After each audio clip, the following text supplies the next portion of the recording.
Have you ever heard a story where a single act of kindness, one moment of courage, changed everything? This is the story of a poor mechanic, a woman humiliated in a boutique, and the $500 that sparked a chain of events no one could have predicted. He thought he was just helping a stranger. He didn't know. She owned the entire fashion empire. Stay with me, because what started with a torn dress and a grease-stained hand turns into a journey of healing, second chances, and the kind of love that only grows from truth. If stories like this touch your heart, make sure to subscribe to the channel. We've got more real human tales coming your way. Stories that remind us all that kindness still matters. Now let's begin. Poor mechanic spent his last $500 to help a humiliated woman, not knowing she owned the whole chain. The boutique's bell jingled like wind chimes on a spring morning, soft and delicate. But nothing about the air inside was warm. The glint of crystal chandeliers shimmered off polished marble floors, and the scent of expensive perfume clung to the air like pride. Isabel Hartman stepped in, her boots scuffed from walking, denim jacket worn at the seams, and hair tied back in a simple braid. She looked like a woman who belonged in a hardware store, not surrounded by silk, sequins, and judgmental stares. "Can I help you?" the boutique clerk asked, her tone a little too tight to be sincere. Isabel glanced at a long emerald dress displayed near the front. Its fabric shimmered under the track lighting, elegant yet grounded. She smiled faintly. "Just browsing." The clerk didn't bother to hide her skepticism. Her eyes dropped to Isabel's faded jeans and work boots. "Well, just so you know, that one's from the limited collection. It's, how should I put this, more of a statement piece." Isabel's fingers brushed the edge of the fabric. It felt like silk in memory. She could almost hear her late grandmother saying, "It's not what you wear, dear. It's how you stand in it." "I'd like to try it on," Isabel said gently but firmly. A snort came from behind. Two younger women dressed in matching yoga outfits and holding overpriced iced coffees giggled as they whispered to each other, loud enough to be heard. "She thinks she can afford that," one said. "Maybe she should try Goodwill instead." Isabel felt the words like splinters, tiny and sharp.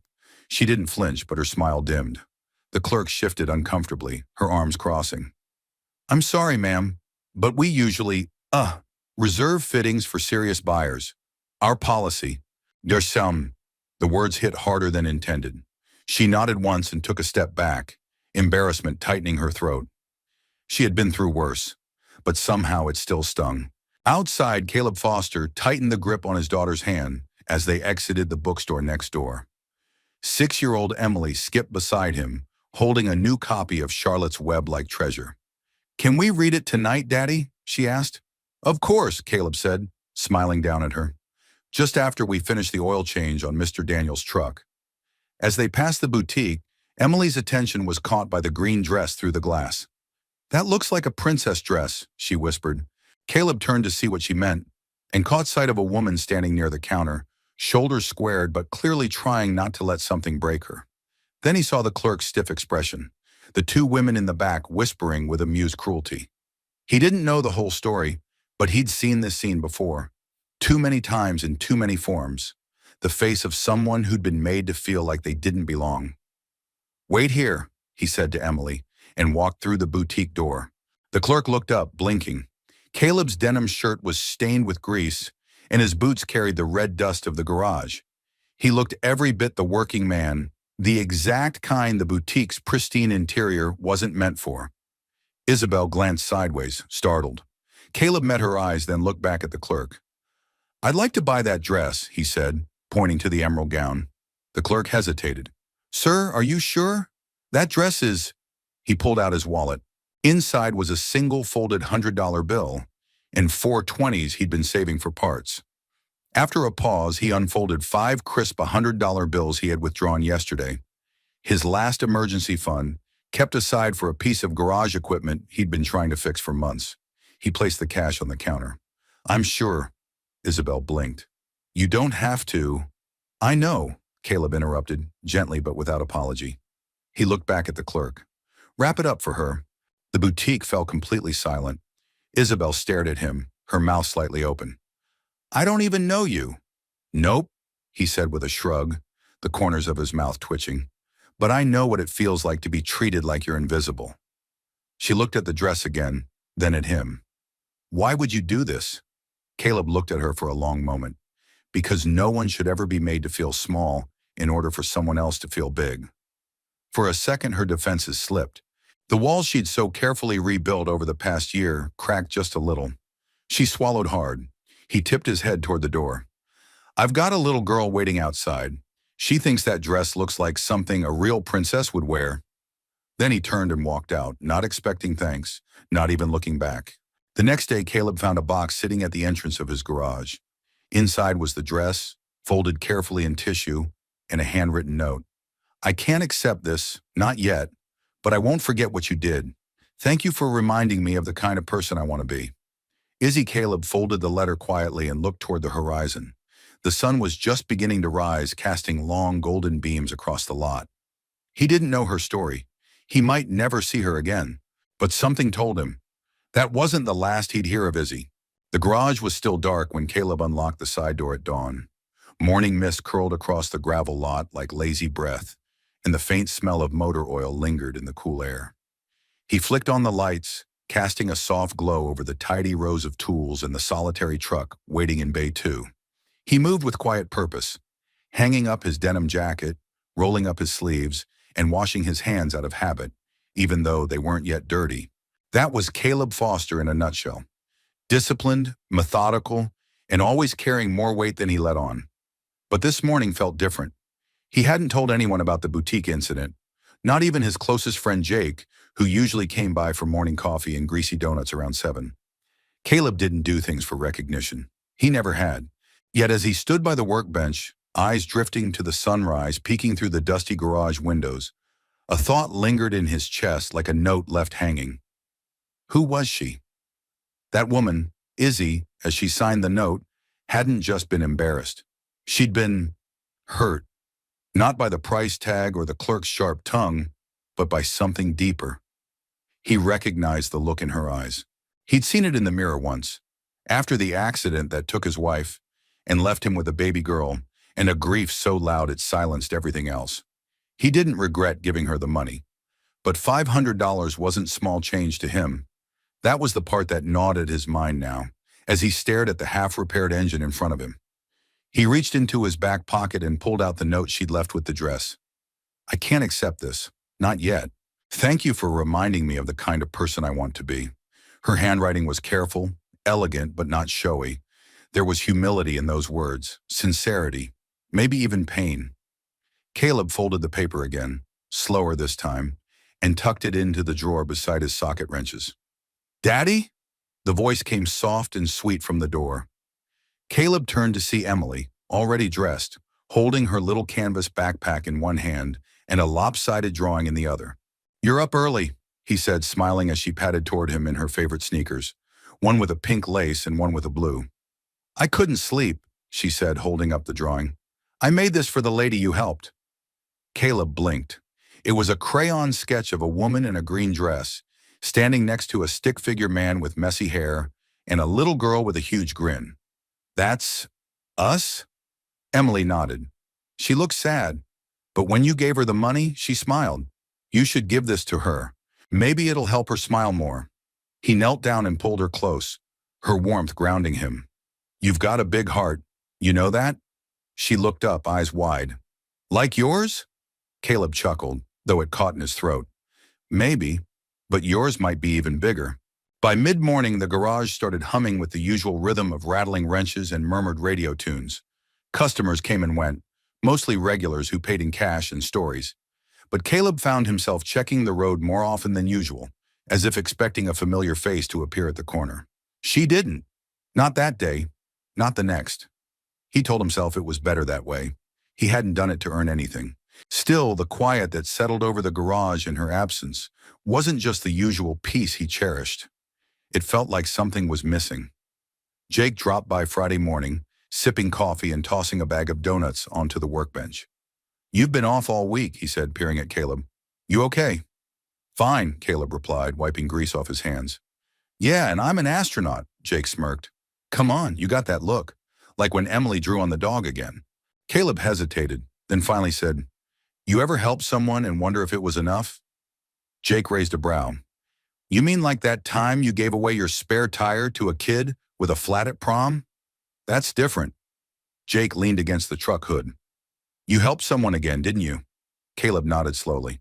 "She was in a tough spot. I just did what I could." Jake studied him for a long moment. "You miss her?" "I don't even know her." "Doesn't mean you can't miss her." Caleb didn't answer. That evening, as he closed the garage for the day, Emily bounded in from the office corner where she'd been coloring. "Can we go to the park tomorrow?" "Sure," Caleb said. "And maybe we'll see the lady again." He hesitated. "Maybe." She tilted her head. "I think she's someone special." Caleb looked at her. "Yeah," he said softly. "I think she is." Later that night, after Emily had drifted off beneath her blanket with Charlotte's Web resting beside her, Caleb stood on the porch, sipping lukewarm coffee. The stars blinked above, steady and distant. He pulled the note from his back pocket again, reading the last line.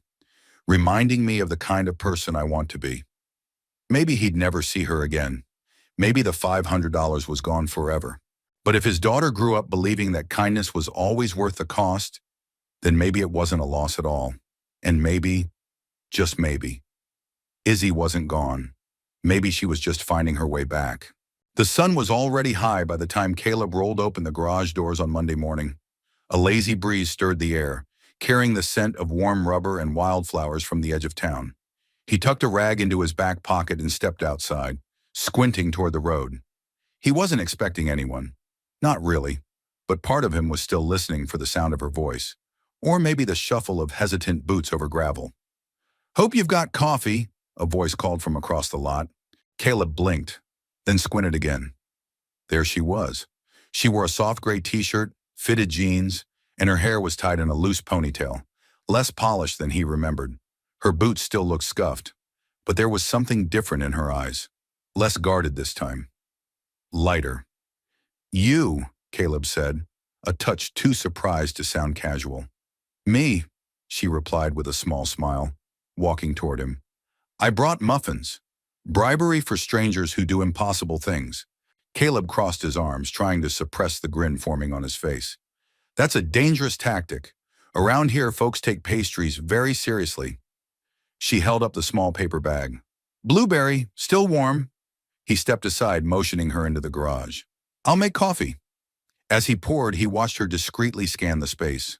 The rows of tools, the cluttered desk in the back, the whiteboard with jobs and due dates scribbled in his blocky handwriting. "Izzy, right?" he said finally, handing her a mug. She nodded. "Short for Isabel. But I go by Izzy most days. Easier to blend in." Caleb raised a brow. "You trying to blend in around here?" She sipped her coffee, then shrugged. "Let's just say, life's been noisy lately. I'm taking a break from all that, trying to find places where the noise quiets down." Caleb studied her carefully. "So why come here?" She met his gaze squarely. "Because you helped me when I felt invisible. And I'm not great at being in debt, especially the emotional kind." He leaned back against the workbench. "You don't owe me anything." "I know," she said. "That's why I want to be here. Not as a charity case, not as someone you saved, just someone who helps fix cars." Caleb chuckled. "You have any idea how to fix cars?" "Nope," she admitted, "but I learned fast." He glanced at the job board. It was a Monday and the work wasn't exactly overflowing. One oil change, a brake pad replacement, and Mrs. Lindell's ancient station wagon that wheezed every time it tried to start. "You really want to work?" he asked. "I do. Minimum wage," he said. "No perks, no promises, and I make bad coffee." She grinned. Sold. By late morning, Izzy had been introduced to the rhythm of the garage, an odd symphony of socket wrenches, clanging metal, and country music playing low on the radio. Caleb showed her where to find gloves, how to check fluid levels, and how not to trip over the air compressor cord. She took notes on a napkin. At noon, they shared peanut butter sandwiches in the shade behind the garage. Emily had the day off school and was already chatting with Izzy like they'd been friends forever. "Did you always like cars?" Izzy asked, biting into her sandwich. "Not at first," Caleb said. "I was supposed to be a history teacher." "Really?" He nodded. 2 years into college, then life happened. Izzy didn't press. She could see in the way his eyes flicked toward Emily that there was a story there, one he wasn't ready to tell. She respected that. She had her own stories, after all. "Why the boutique?" Caleb asked suddenly.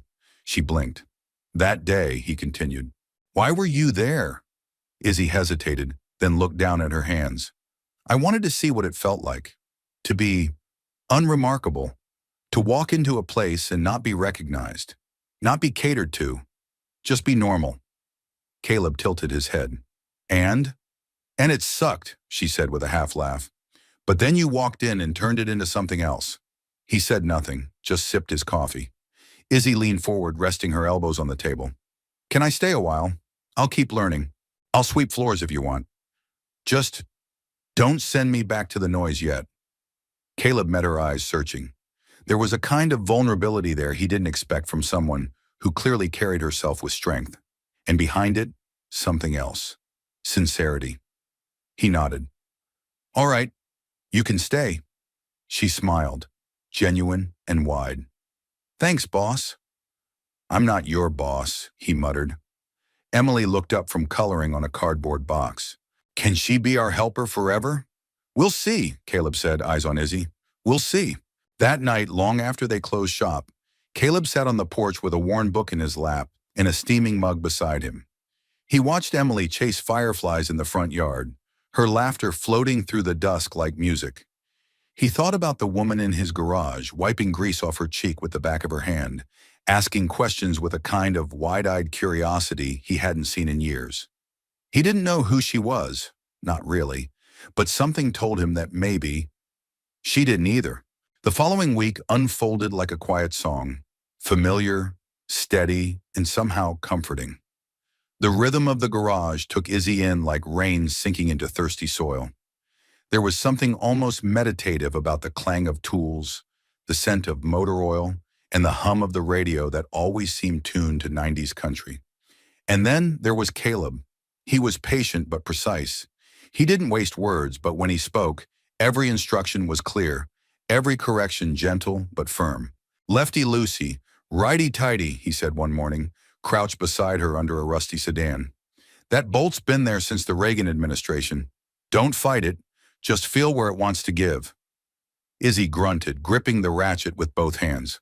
"Are we still talking about the bolt, or is this one of those mechanic life metaphor things?" Caleb smirked. "Could be both." She laughed, the sound echoing under the chassis. "You know, I thought I'd hate this." "Hate what?" "Manual labor. Dirt, sweat, grease under my nails." She held up her hands for emphasis, black smudges blooming beneath cracked gloves. "But it's oddly satisfying." He nodded, tightening a hose clamp with a quiet grunt. "There's honesty in this kind of work. You fix something, it stays fixed. No games, no spin." Izzy looked at him, brows raised. "That sounds personal." Caleb didn't answer at first. Then softly he said, "I guess I've had enough of people saying one thing and meaning another." She wanted to ask more, but she didn't. Some walls took time to come down. At lunch, they sat outside on an overturned milk crate and a lawn chair someone had abandoned years ago. Emily joined them with a plastic lunchbox and a treasure trove of questions. "Did you always want to fix cars, Miss Izzy?" "Nope. I used to be scared to even open the hood." "Then why are you doing it now?" Izzy smiled at the little girl. "Because sometimes doing something new helps you remember who you really are." Emily nodded sagely. "That's like when I ate Brussels sprouts and realized I was brave." Caleb nearly choked on his sandwich. Izzy laughed so hard she dropped her apple. Later, as Emily dozed on a blanket in the corner of the garage office, Izzy helped Caleb organize the shelves of parts and tools.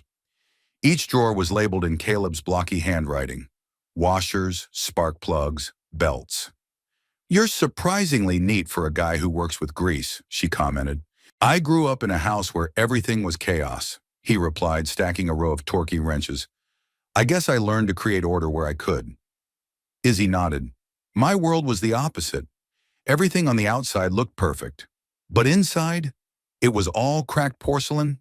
Caleb glanced at her. "What did you used to do? Before this?" She hesitated, then gave a carefully neutral smile. "Let's just say I used to wear high heels and hold a lot of meetings where people smiled to your face and twisted the knife behind your back. Caleb didn't press. He only said, "Well, you can swing a wrench better than most interns I've had." "High praise," she said with mock solemnity, and he caught the way her eyes lingered on him just a second too long. That Friday, the garage faced its greatest challenge yet, Mrs. Lindell's Oldsmobile. The beast was a relic, stubborn and cantankerous.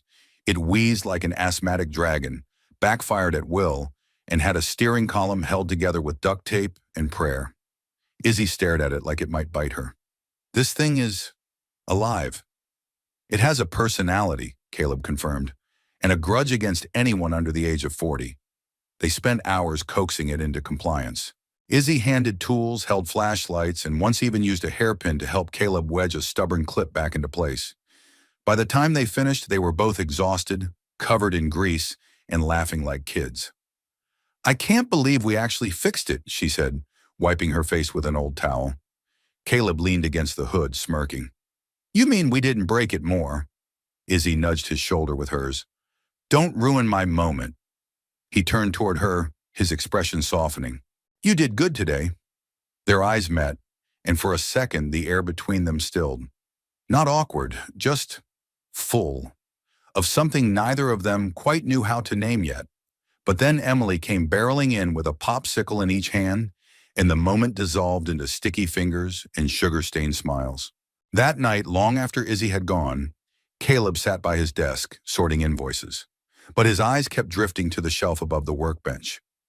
Tucked between 2 cans of motor oil was Emily's crayon drawing, the one she'd made after the boutique, with the woman in the green dress, the little girl, and the man with messy hair. He studied it a long time, then folded it carefully and placed it in the top drawer. Meanwhile, in her rented room at the edge of town, Izzy sat cross-legged on the bed, her laptop open, the cursor blinking in a blank email. She hovered over the "to" field, then typed slowly, "to BordyHartmanHouse.com, subject, extended leave." Her fingers paused before hitting send. Then she did. She closed the laptop, lay back on the bed, and stared at the ceiling. For the first time in months, she didn't feel chased. She felt found.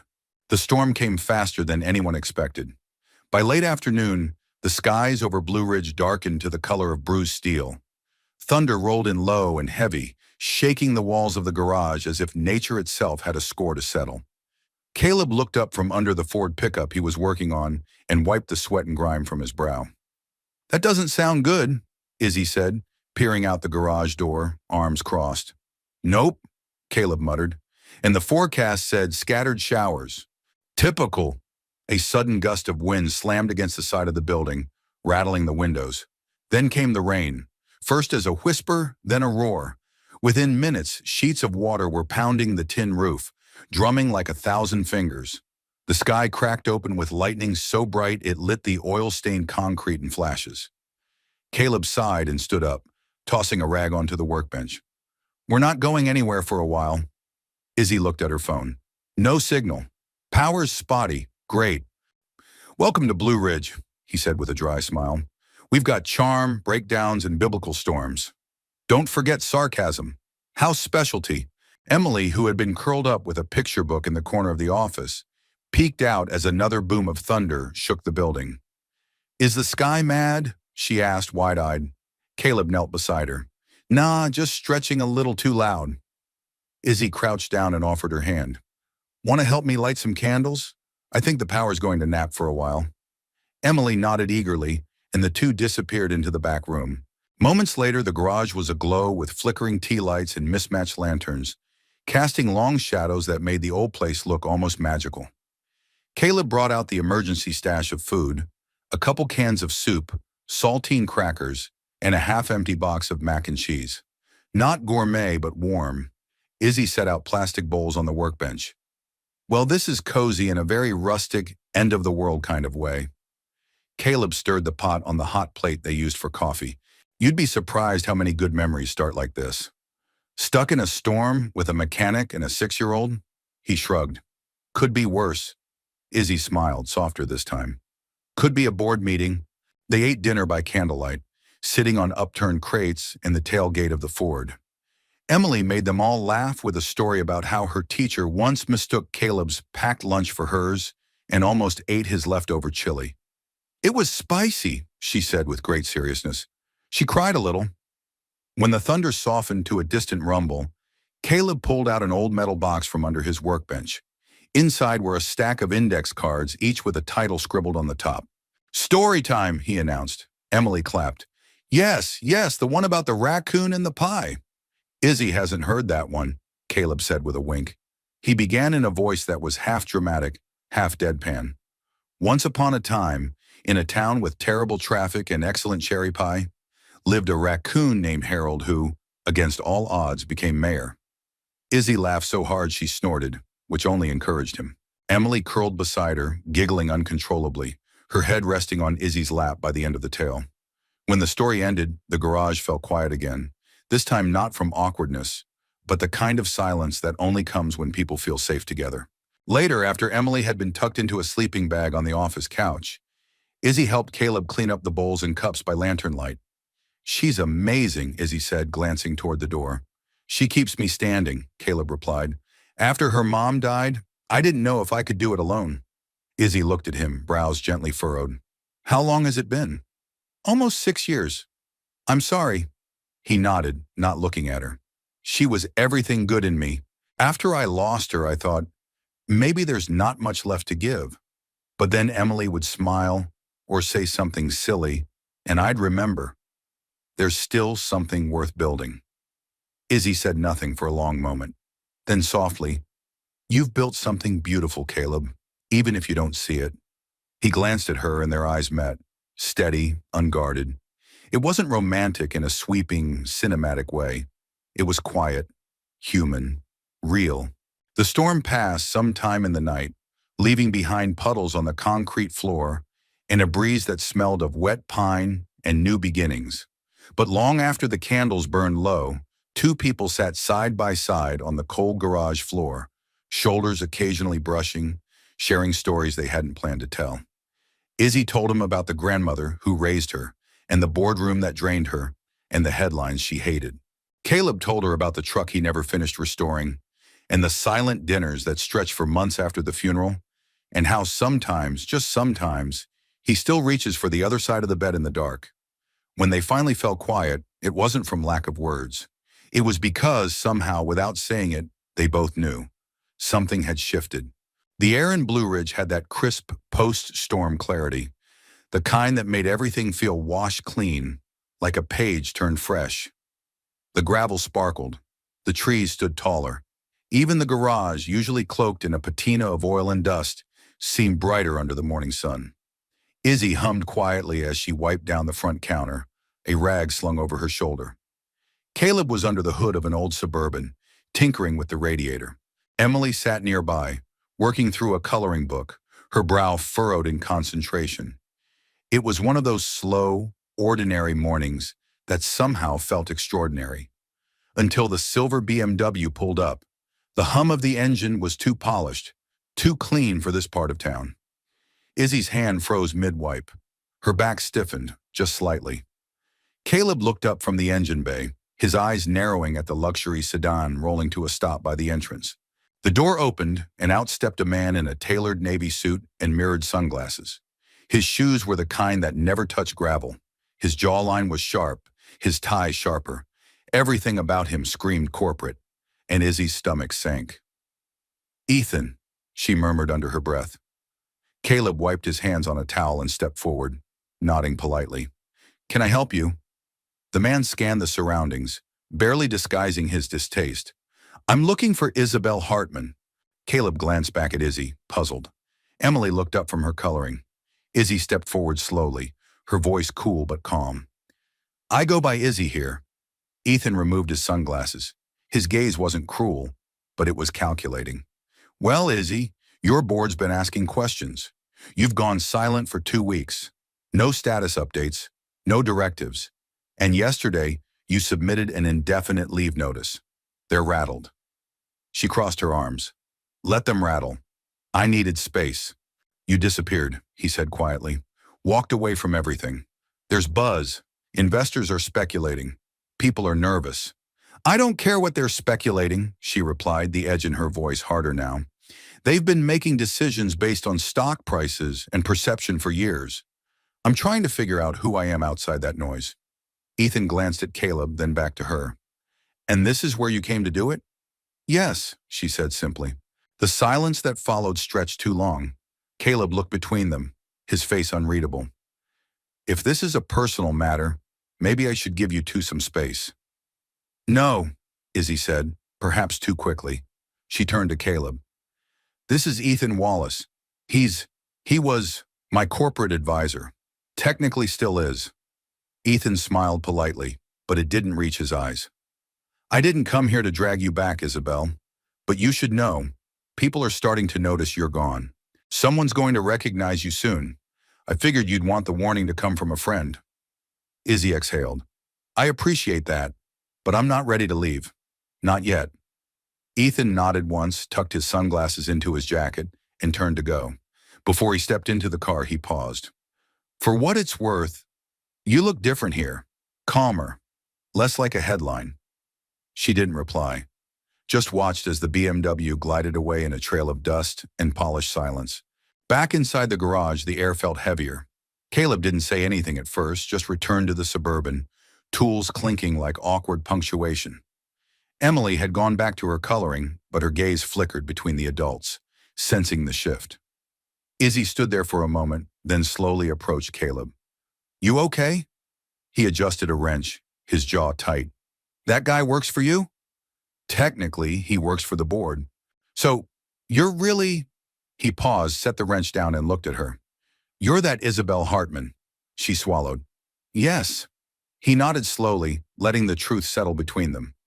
The woman who owns Hartman House, who built a fashion empire, who disappeared when a story leaked about insider politics and hostile takeovers.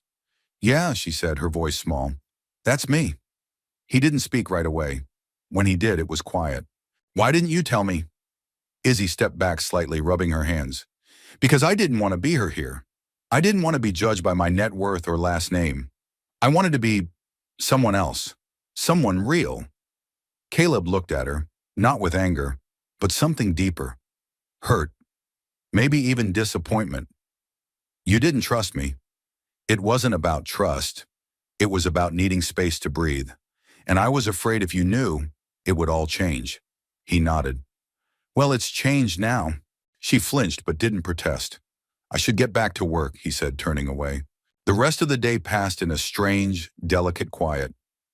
Caleb didn't avoid her, but the easy rhythm they'd found seemed gone, replaced with clipped instructions and long silences.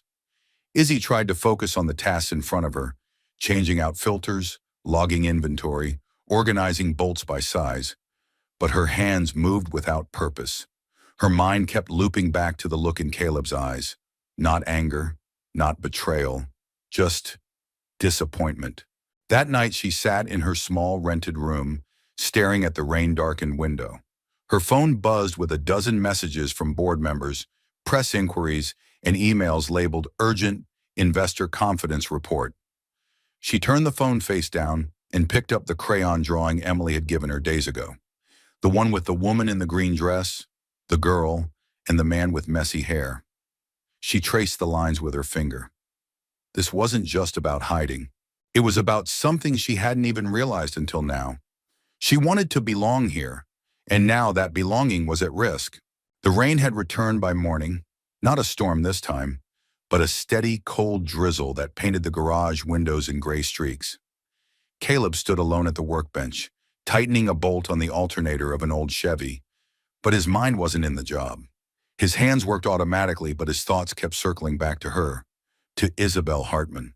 He had replayed the scene a dozen times. The luxury car, the sleek suit, the name he'd read in the business section for years now linked to the woman who had scrubbed oil stains off his floor and listened to bedtime stories with his daughter. He didn't feel angry, just foolish. He had trusted her, and in return, she'd kept a truth big enough to reshape everything between them. Izzy arrived late that morning. She didn't bother with a ponytail or makeup. Her eyes were tired, her expression somber. Morning, she said softly. Caleb didn't look up. You're late. I know. I wasn't sure I should come. He didn't answer, just kept working. She stepped closer, carefully. I want to explain. Do you, he said, finally turning, or do you want to control the narrative, like you always have? Izzy winced. That's not fair. Isn't it? He said, voice low. You spent weeks in my garage with my kid, sitting across from me every day, smiling, laughing, acting like we were building something real. And all the while you were, what? Testing the waters? Watching from behind the curtain? It wasn't like that. Then what was it? She swallowed hard. I was lost, Caleb. He stared at her, arms folded. That's not an answer. Izzy stepped back, her eyes shining. After the scandal, everything came crashing down. The people I trusted most betrayed me. The board I built turned on me. My name became a headline overnight. I couldn't breathe in that world anymore. Caleb's voice softened, but only slightly. So you came here to hide? At first, yes, she admitted. But then I met you, and Emily, and I started remembering what it meant to be a person, not just a brand. Fixing engines, scrubbing floors. It made me feel grounded, real, like I could belong somewhere again. He looked at her long and hard, his voice quieter now. You should have told me. I was scared, she said. Scared that the minute you knew, this place, this peace, would disappear. And you were right, he said flatly. She closed her eyes. A long silence stretched between them, punctuated only by the ticking of the shop clock and the soft patter of rain. Then Caleb exhaled, rubbing a hand over his face. You know what hurts the most? She looked up. That you looked me in the eye every day and still didn't think I could handle the truth. Her shoulders slumped. I didn't think I could. The rest of the day moved like molasses. Izzy kept to herself, cleaning out drawers, organizing parts, trying not to look at Caleb unless she had to. He didn't shut her out completely, but the warmth in his voice was gone, replaced by professional distance. Even Emily noticed. At dinner, she looked up from her plate. Why are you and Miss Izzy being weird? Caleb gave her a tired smile. Sometimes grown-ups need time to sort through big feelings. Emily frowned. Like when I broke your mug and tried to hide it behind the cereal box? Caleb chuckled softly. Exactly like that. But you forgave me. I did. Then maybe you should do that again, she said with the blunt wisdom only children possessed. That night, long after Emily had gone to bed and the town had quieted under the misty rain, there was a knock at Caleb's front porch. He opened the door to find Izzy standing there, umbrella in hand, a manila envelope tucked under one arm. I'm not here to fix anything, she said before he could speak. I just wanted to give you this. He took the envelope and opened it. Inside was a letter, handwritten in ink, and a photo, an old one. A little girl, maybe 7 years old, standing barefoot beside a classic Pontiac Firebird, grease on her face, and a smile so wide it nearly split her cheeks. That's me, she said a little shyly. My grandfather ran a garage just like this one. He raised me there. I spent every summer learning how to work a carburetor and patch a tire. Caleb looked up at her, surprised. That's where I learned to listen, she said. Where I learned that dignity isn't about how much you own. It's about how you treat people. I lost that somewhere along the way. And you came here to find it? She nodded. And I did. Because of you. And Emily. Caleb stared at the photo again. The little girl with the smudged cheeks and light in her eyes. You don't have to forgive me tonight, she said softly. But I needed you to know that this, what we built these past few weeks, it wasn't fake. It was the most real thing I've had in a long, long time. She turned to go, stepping off the porch into the mist. Izzy, she paused, glancing back. He held up the photo. You ever get that Firebird running again? She smiled, the first true one all day. Not yet. Maybe I'm still waiting for the right mechanic. He watched her walk into the night, and something inside him, something he'd held tight for years, shifted. Maybe trust didn't have to be perfect. Maybe it just had to be brave enough to try again. The next morning, the garage was quiet. Not just the usual small-town hush of Blue Ridge mornings, but a different kind of quiet, the kind that settled deep into the bones. A space once filled with casual chatter, shared laughter, and the soft echo of Emily's feet skipping across the concrete now felt hollow. Izzy didn't come in. There was no call, no message, just absence. Caleb told himself it was for the best. She needed time. So did he. Still, by mid-morning, he caught himself glancing toward the road more than once, listening for the familiar crunch of boots on gravel. It never came. He tried to throw himself into work. There were oil filters to replace, brakes to realign, and Mrs. Lindell's Oldsmobile had started leaking again, for reasons only God and the car itself knew. But his hands moved out of habit, not focus. And with every quiet hour that passed, the silence began to press harder on his chest. Emily noticed. "Is Miss Izzy sick?" she asked that evening over peanut butter sandwiches. Caleb hesitated. "No, sweetheart. She's just taking some time away." "Because of that man in the fancy car?" He nodded slowly. "Yeah." Emily picked at her crust. "Did she get in trouble?" Caleb's heart twisted. "Not exactly." "Did you get in trouble?" That one made him smile faintly. "Maybe a little." Emily looked at him seriously. "If you miss her, you should tell her. That's what you said to me when I was mad at Grandma." He reached over and tucked a strand of hair behind her ear. "It's more complicated with grown-ups. Then maybe grown-ups should try being kids sometimes. It's easier." Caleb chuckled, though the sound was thin. "You might be onto something." 2 days passed. Then 3. Still no word. By the 4th morning, Caleb entered the garage early. The light was barely seeping through the clouds. He flicked on the switch by the door, expecting the familiar hum and buzz of fluorescence coming to life. Instead, his eyes fell on something unexpected. Sitting on the center workbench was a cardboard box, plain, sealed, and labeled in black ink. For Caleb. He approached it cautiously, like it might vanish if he blinked.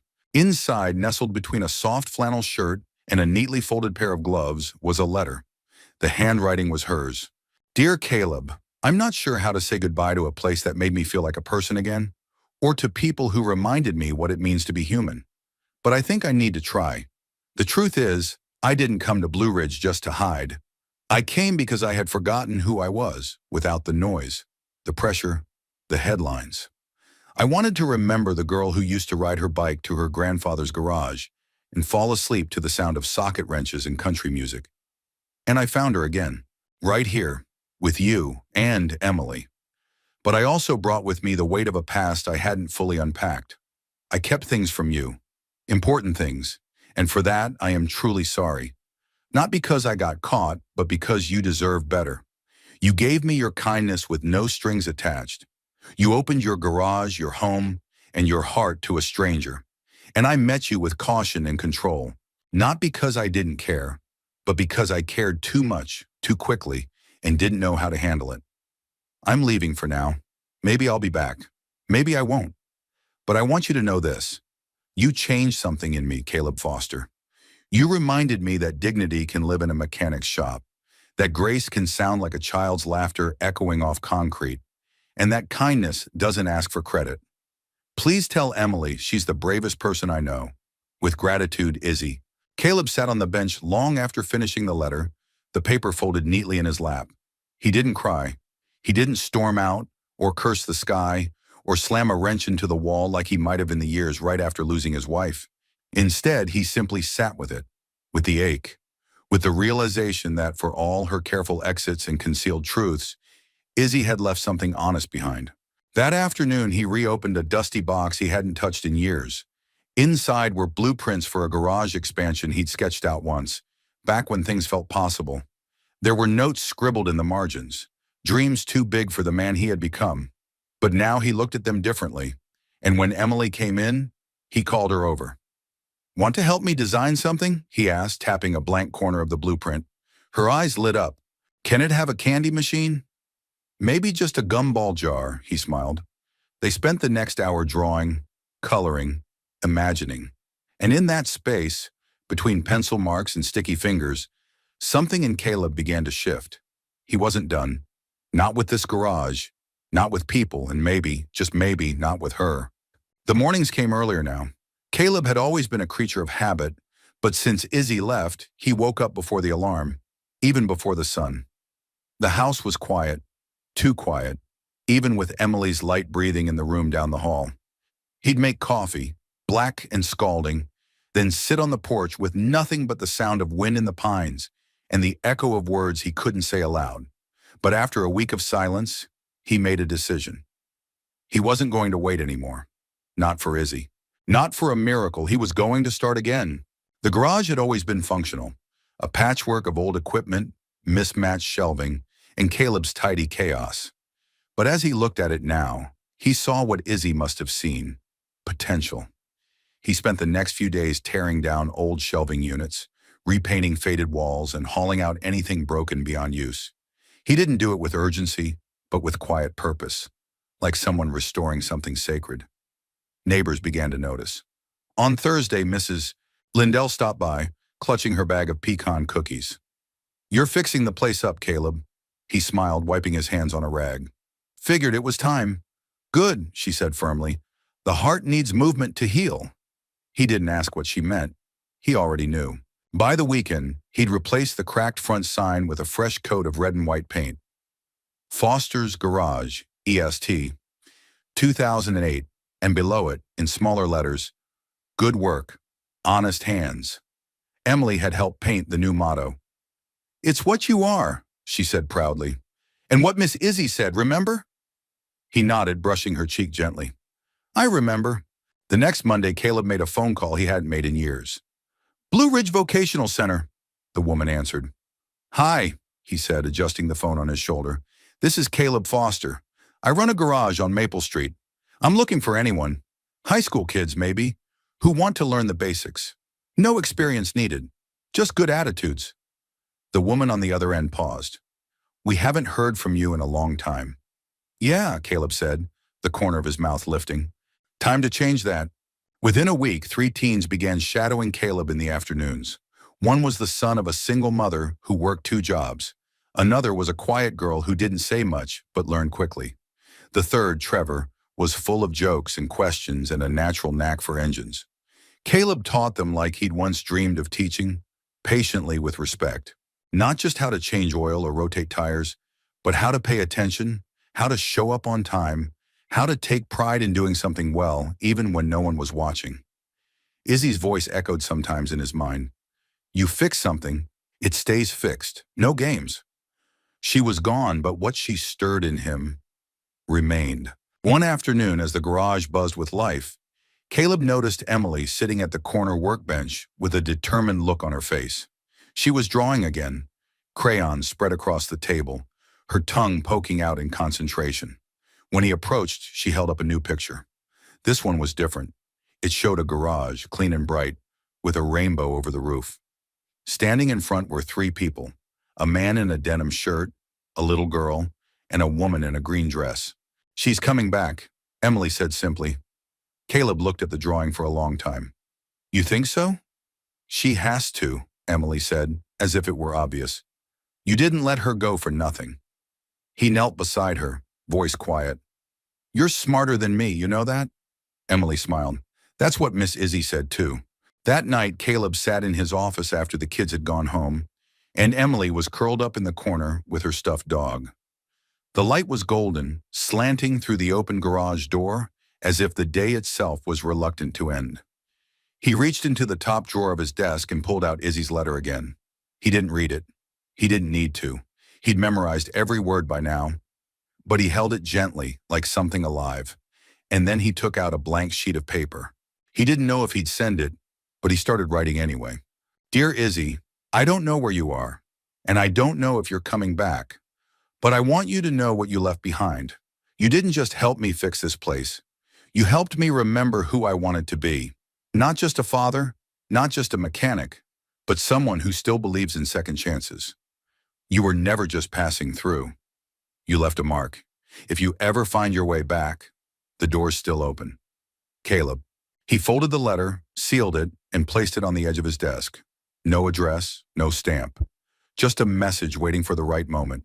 Like hope, like home. It started with an envelope. No return address, no name. Just Caleb Foster, written in looping cursive across the front and slid beneath the garage door sometime during the night. He stared at it for a long moment before breaking the seal.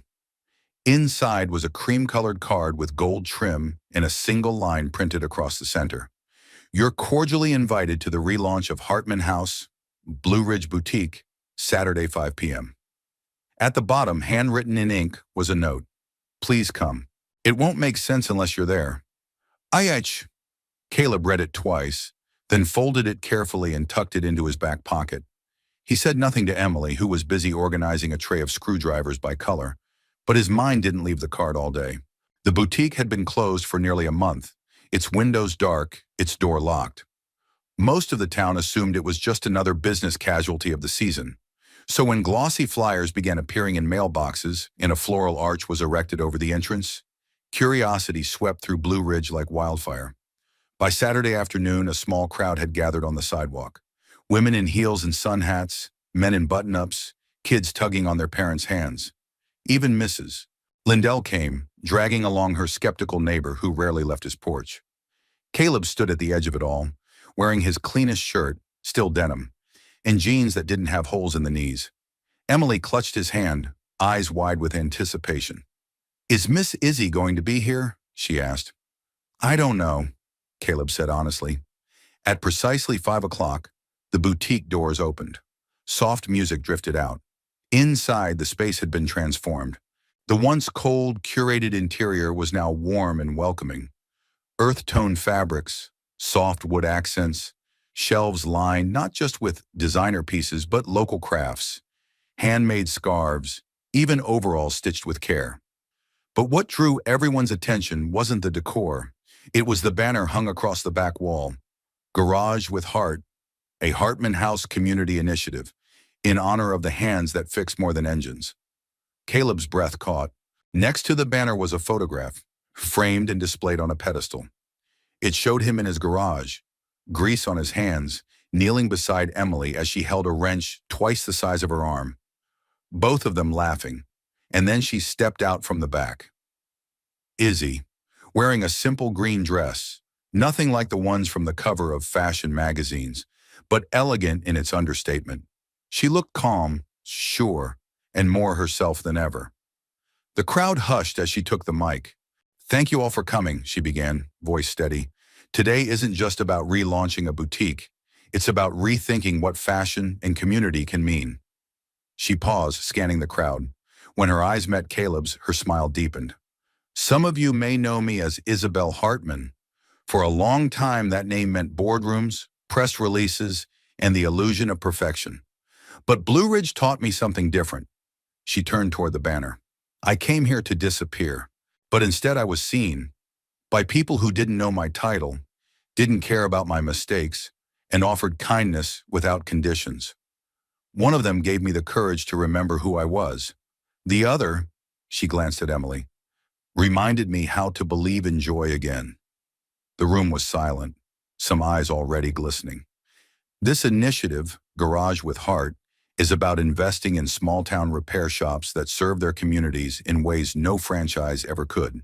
We'll fund renovations, tools, training for apprentices, and above all, restore dignity to the people who fix what's broken. A murmur of surprise rippled through the room.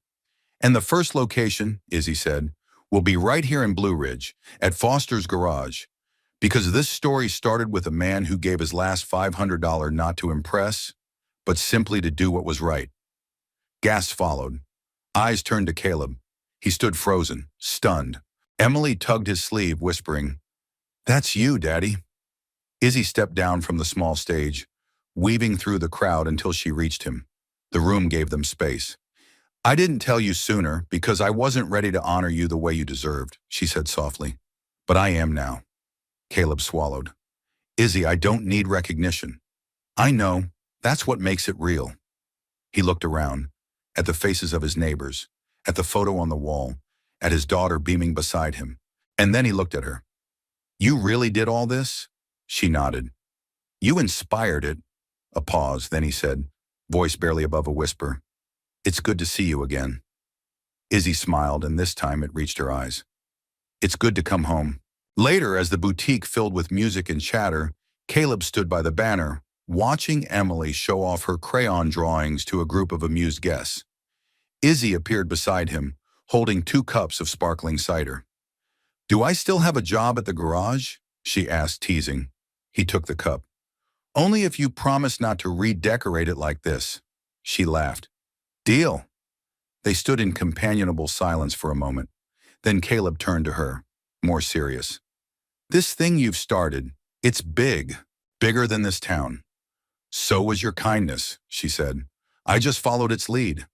He looked at her, full of quiet awe. I'm proud of you. Izzy tilted her head, eyes soft. And I'm finally proud of myself. The boutique was quiet again. The music had faded. The guests had trickled out with gift bags in hand and warm smiles lingering on their faces. Even the fairy lights strung across the windows now glowed softer, as if exhaling after the applause. Caleb found himself standing alone near the back wall, where the banner still hung above the framed photo of him and Emily. He stared at it for a long time, his hands tucked into the pockets of his jeans, unsure whether to feel humbled, grateful, or simply overwhelmed. Footsteps approached behind him, unhurried, familiar. Izzy stopped beside him, holding 2 paper cups of now lukewarm cider. Still not a fan of being the center of attention? Caleb smirked faintly. I'm more of a back-of-the-room kind of guy. She offered him the cup, and he took it without looking at her. I wasn't sure you'd come tonight, she added. He glanced sideways. I wasn't sure either. Why did you? Caleb took a sip. Emily made me. Izzy smiled. Smart girl. Gets it from her mom, he said, then paused. But she's got your stubborn streak. Izzy raised a brow. Is that a compliment? It is now. They stood in silence for a moment, watching as one of the last employees locked up the side entrance. The boutique, once so rigid and polished, now felt like a lived-in space, one that had room for people with dirt under their fingernails and stories on their backs. Just like the garage. Izzy finally spoke again. You know, I almost didn't send the invitation. Caleb turned to face her. Why? Because I was scared you'd come, she said quietly, and more scared you wouldn't. He looked at her, really looked, no longer through the lens of what she had hidden or what she had built, but as the woman who had swept the floor beside him, who laughed with his daughter, who learned to change a tire with grease on her nose and pride in her eyes. I read your letter a dozen times, he said. She swallowed. And each time I wondered if you were writing to say goodbye or asking me to wait. She didn't answer right away. Her voice was almost a whisper. I was trying to figure that out myself. Figure it out yet? Izzy took a deep breath. I think I was never really asking you to wait. I was asking myself whether I was brave enough to come back. Caleb nodded slowly. You were. Her eyes shimmered, not with tears, but with something more fragile. Hope. I miss the garage, she said. The smell, the noise, the way the light hits the workbench at 8 a.m. You miss the carburetor I still haven't fixed, he teased. That too, she smiled. And Emily, he asked, tilting his head. She's the best part, Izzy said without hesitation. She told me once that I looked like a princess when I wore the green dress. Caleb's voice softened. You did. Izzy looked down. But I didn't feel like one. Not until someone told me I was worth standing up for. They stood in silence again, and when Caleb finally spoke, his voice was steady. Izzy, I don't know where this is going. I'm not good at big plans or 5-year forecasts. I fix what's in front of me and try to keep what matters from falling apart. She nodded. I know. But I also know this. What we had, what we still have, it's real. She looked up at him, eyes wide. Even after everything? Because of everything, he said. I don't want perfect. I want real.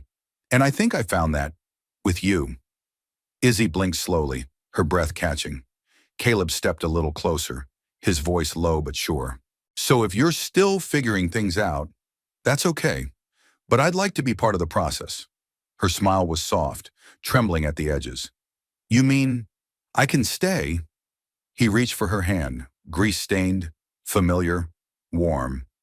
Only if you promise to let me teach you how to change a spark plug the right way. She laughed, that rich, unguarded laugh he hadn't heard in weeks. Deal. They stood there, fingers laced, surrounded by the scent of cedar and the faint hum of the town winding down. The dress that had started it all still hung near the window, emerald green, shimmering gently in the light. I kept it, Izzy said, following his gaze, not because of the price, because of what it meant. He looked at her. What did it mean? That someone saw me, she said. Really saw me. And didn't turn away. Caleb gave her hand a squeeze. And what do you see now? She turned toward him, eyes full. A man who spent his last $500 on a stranger and gave her the rest of her life in return. Caleb let out a slow breath. Then let's see where the next chapter goes. She nodded, a tear finally slipping free. Let's. 1 year later, the garage smelled like sunshine and motor oil. The kind of smell Caleb always said meant things were working the way they should. The tools were polished, the bays were busy, and laughter echoed in corners where silence used to settle. It was still Foster's garage, but now it was something more. The sign out front had grown a little longer. Foster's Garage with Heart, and beneath that, in partnership with Hartman House, Community First. Caleb leaned against the hood of a cherry-red Mustang, watching the sunlight dance across its polished frame. Trevor, now a part-time apprentice, was finishing a brake job under the supervision of Lila, the girl who used to be too shy to speak. They both wore matching navy shirts with the garage's new logo stitched above the chest. Inside, a small classroom had been built where the storage closet used to be. Posters lined the walls, diagrams of engines, quotes about perseverance, a photo of a 6-year-old girl holding a wrench nearly half her size. Emily. She was now 7, still small, still bold, and currently running circles around Izzy in the gravel lot, her laughter peeling into the warm spring air. Izzy wore denim overalls over a soft white tee, her hair tied up in a messy bun.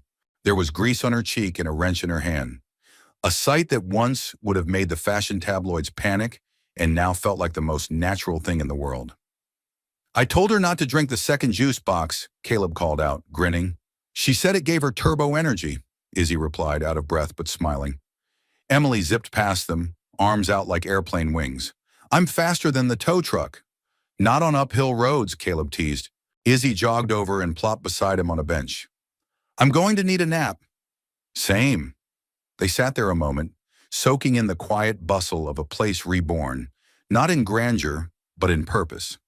You know, Izzy said, glancing at him, if someone had told me 2 years ago I'd be sitting in a garage in Blue Ridge with oil on my face and joy in my chest, I would have called them crazy.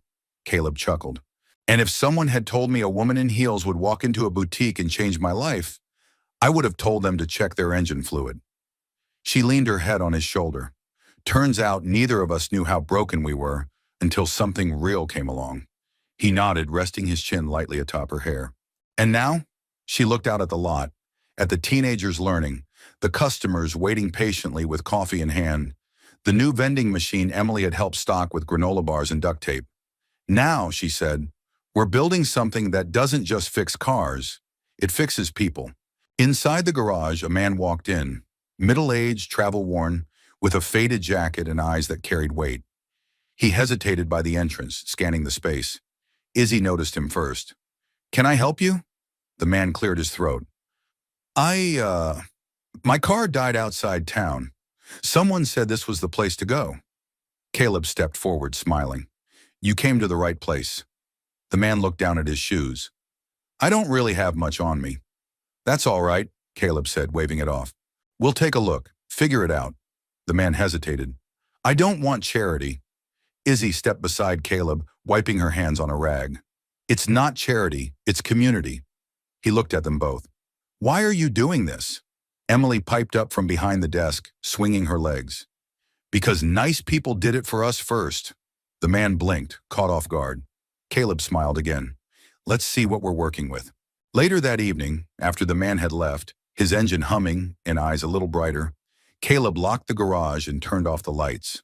The sun was dipping behind the ridge, casting long, golden shadows across the gravel. Izzy stood by the door, arms crossed, watching the last of the light fade. You ever miss it? Caleb asked. She turned. Miss what? The boardroom, the spotlight, the old life. She considered the question, then shook her head.